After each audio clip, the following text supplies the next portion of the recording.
Olá, meus amigos, falando agora de uma situação que vem chegando ao Poder Judiciário nos últimos anos e que as empresas vêm sendo condenadas. Vamos lá, eu quero contratar um empregado. Penso logo em fazer um processo de seleção. Idealizo o melhor processo de seleção do mundo. Nós teremos várias fases, você vai ter que demonstrar diversas habilidades, vai fazer diversos trabalhos e aí eu vou selecionando para contratar o melhor. Vejo que não tem problema nenhum em realizar esse processo seletivo. Vejo que eu estou pensando aqui em contratar realmente o melhor. Só que aí, por que essa situação está chegando ao Poder Judiciário? Porque algumas empresas estão exagerando no tempo de seleção. Algumas empresas estão exigindo uma dedicação, uma disponibilidade daquele candidato como se ele já fosse empregado. Então, o que os juízes do trabalho estão fazendo? Estão reconhecendo o vínculo de emprego. Então eu estava naquele processo seletivo, fiquei 2, 3 meses envolvido naquele processo seletivo, 100% focado nele, disponível para a empresa o dia todo, que podia me chamar a qualquer momento, vários dias na semana. No final, eu já estava me sentindo empregado. E é exatamente isso que a Justiça do Trabalho vem fazendo.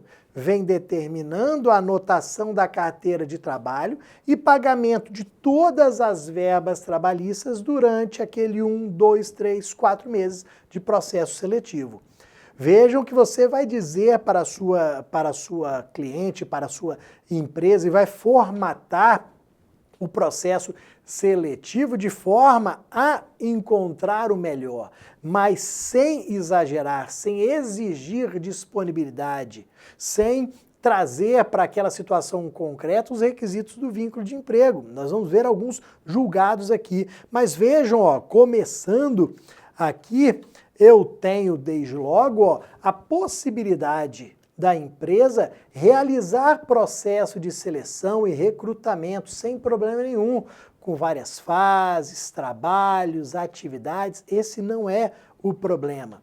O problema passa a existir e aí o vínculo de emprego ele pode vir a ser reconhecido e você, empresa, ser condenado ao pagamento das verbas trabalhistas. E quando eu falo verbas trabalhistas é o quê? Salário, 13º proporcional, férias proporcionais, FGTS, multa de FGTS, aviso prévio. Você pode vir a ser condenado ao pagamento de todas essas verbas naquele período de seleção, se, vamos aos grandes problemas que surgem e que são analisados pela Justiça do Trabalho.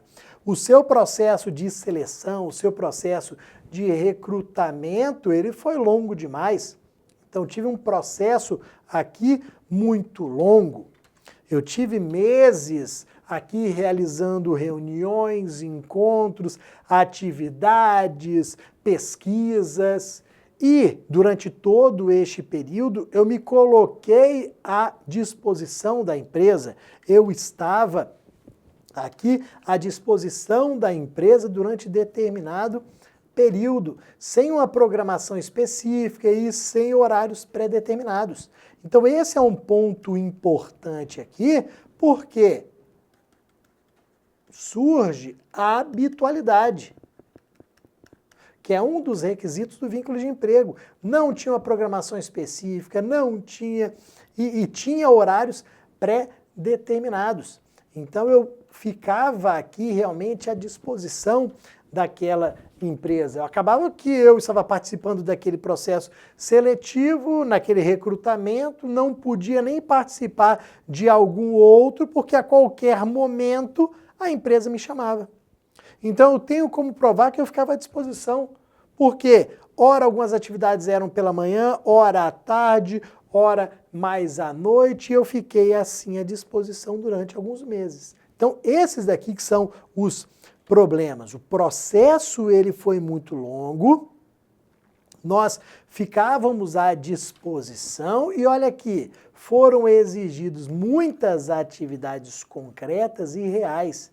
Então, em algumas situações, eu colocava, por exemplo, aquele candidato para atender clientes reais, para desenvolver atividades reais. Ou seja, eu acabava usufruindo do trabalho dele. Se eu estou usufruindo do trabalho dele por presunção, eu estou oferindo lucro com base no trabalho dele. E aí o trabalho dele passa a ser, por presunção, também remunerado. Então eu começo a ter o seguinte, é sempre o João, pessoalidade.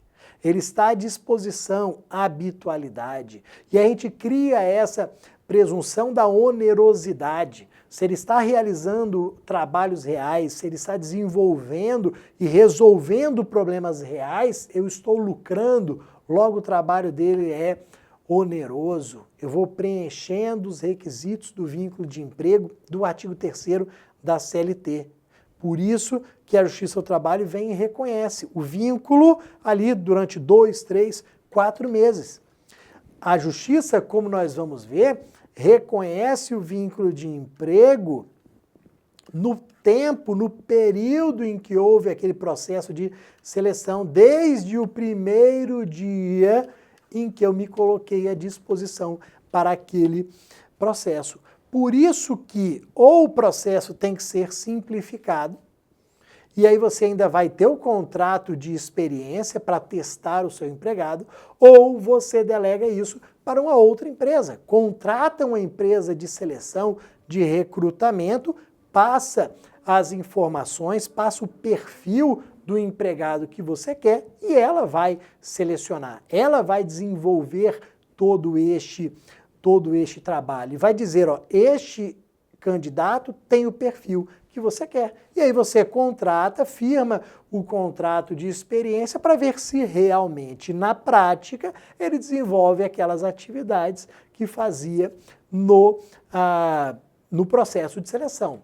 Então, ou você vai assumir o processo de seleção fazendo um processo mais rápido, mais simples, ou você vai contratar uma empresa. Agora, o que acontece é que nós vamos ver nas decisões judiciais. Olha a primeira decisão judicial TST do ano de 2019.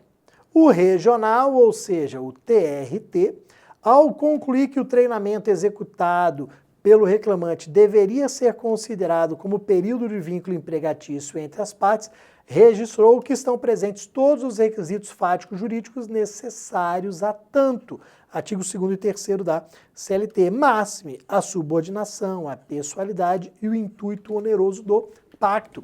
Como nós falamos, o fato dele estar à disposição pressupõe a subordinação. O fato dele ter que realizar determinadas atividades pressupõe essa subordinação. A pessoalidade está presente, a habitualidade, como nós falamos também, o intuito oneroso. Ou seja, na verdade, eu não tenho um simples candidato. Se ele já está trabalhando, ele é empregado e devo a ele todas essas verbas decorrentes do vínculo de emprego. Uma outra decisão interessante que eu trouxe para vocês é a seguinte.